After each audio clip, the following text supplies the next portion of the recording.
Assalamualaikum teman-teman, kembali lagi di Teknik Ambo. Pada video kali ini kita masuk ke mata kuliah berikutnya setelah sebelumnya kita bahas tentang sistem kendali dan proteksi. Dan di video kali ini aku akan bantu teman-teman untuk memahami mata kuliah Trafo di semester 5. Di Trafo ini itu dia praktek ya teman-teman, praktek di labor.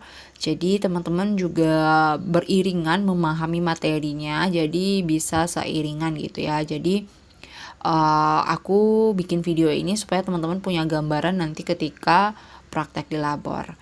Nah, untuk praktek di labornya itu bisa teman-teman lihat gimana sih prakteknya itu melalui laporan gitu.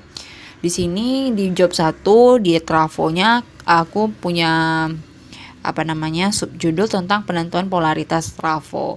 Nah, di sini laporannya sama seperti sebelumnya.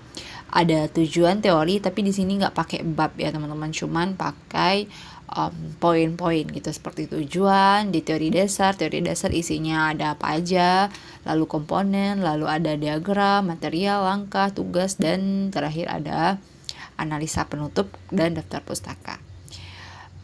Oke ya, kita lanjut. Nah, di job 1 ini teman-teman diminta untuk yang pertama menentukan arah vektor kumparan primer dan sekunder serta diagram fasornya si trafo. Yang kedua, menentukan polaritas trafo satu fasa, penjumlahan dan pengurangan. Dan yang ketiga, menentukan perbandingan rasio trafo dari transformator satu fasa. Nah, untuk relevansinya itu berfungsi untuk membuat hubungan trafo biasa menjadi auto trafo dan juga bisa sebagai dasar hubungan trafo 3 fasa dari 3 buah trafo satu fasa gitu ya dengan hubungan paralel. Nah, untuk pendataan yang kita hitung di praktek ini itu ada tegangan dan arus. Lalu untuk solusinya yaitu menentukan karakteristik ya yang dipasang pada sistem yang dapat bekerja untuk melepaskan rangkaian dari beban sehingga sistem terpisah dari gangguan. Nah, untuk yang poin B itu kita fokus ke trafonya dulu karena kita masih di awal. Jadi di sini ada pengertian tentang transformator. Transformator ini adalah alat ya, di sini sesuai fungsi pengertiannya, alat yang berfungsi memindahkan daya listrik dari satu untaian primer ke untaian sekunder secara induksi elektromagnetik dan berdasarkan percobaan Faraday. Kalau di SMA dulu kita pernah belajar ya sih nggak hukum Faraday. Nah, di sini digunakan banget si Faraday ini dalam menghitung nilai kumparan primer dan sekunder pada trafo. Nah, lanjut, apabila lilitan primer dihubungkan dengan tegangan bolak-balik ya atau AC gitu ya, pada inti trafo akan mengalir garis-garis gaya magnet dan flux magnet. Buat teman-teman yang IPA di waktu SMA mungkin nggak heran lagi dengan flux ya. Nah, karena arus yang mengalir bolak-balik, maka flux yang terjadi pada inti juga bolak-balik, yang berarti jumlah garis gaya magnet pada inti trafo setiap saat berubah. Karena pada inti terdapat lilitan yaitu primer dan sekunder. Maka gitu ya, kita menggunakan lagi si Faraday ini. Maka menurut si hukum Faraday pada masing-masing lilitan akan membangkitkan GGL induksi dengan E1 dan E2. Dengan rumus yang bisa kita hitung seperti ini. Untuk menghitung E1-nya kita bisa mengalihkan 4,4 frekuensi dikali dengan energi atau dayanya si lilitan 1 per ohm gitu ya.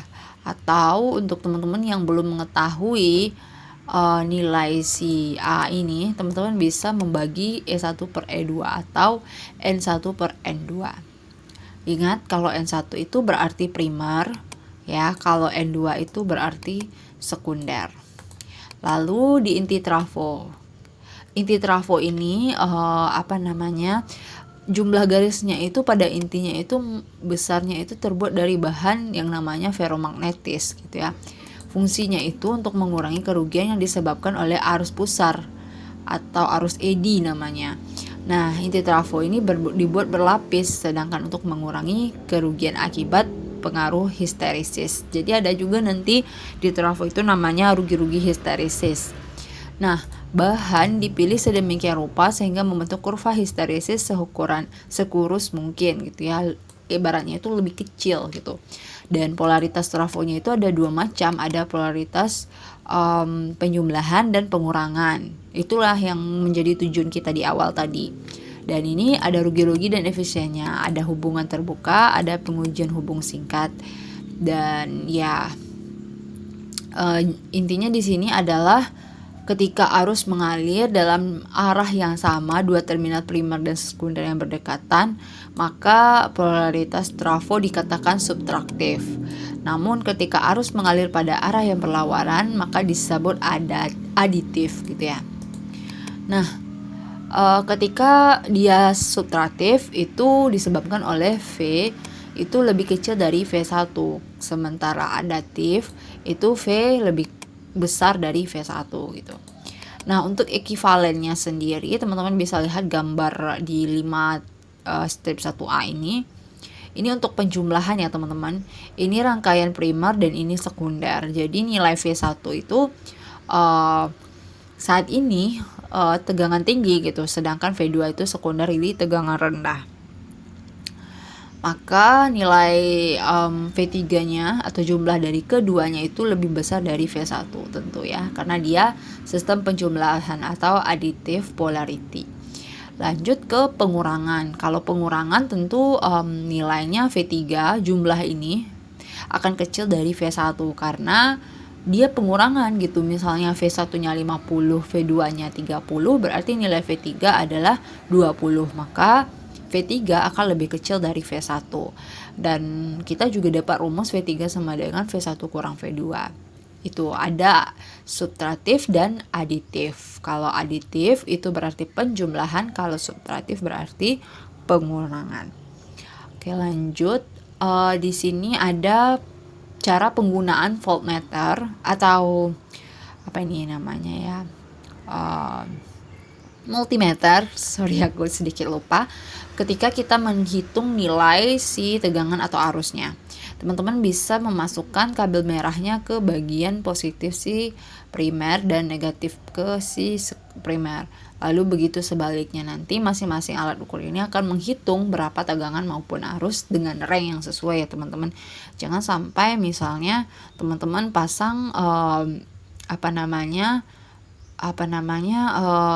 range-nya tinggi sementara range ampernya kecil, bisa-bisa meledak atau berasap gitu ya. Lanjut, ini sama, konsepnya sama, tapi ya untuk menghitung tentu ada, kalau subtraktif tentu menjadi pengurangan dan adaptif menjadi penjumlahan.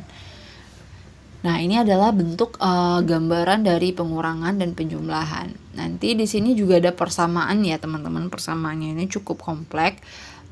Ini akan sudah teman-teman pelajari sebenarnya di semester 1, tapi kalau mahasiswa ini kan sukanya ngulang dan nggak nempel gitu ya. Makanya di sini kita masukkan juga ada persamaan ekivalen yang bisa digunakan untuk trafo sendiri.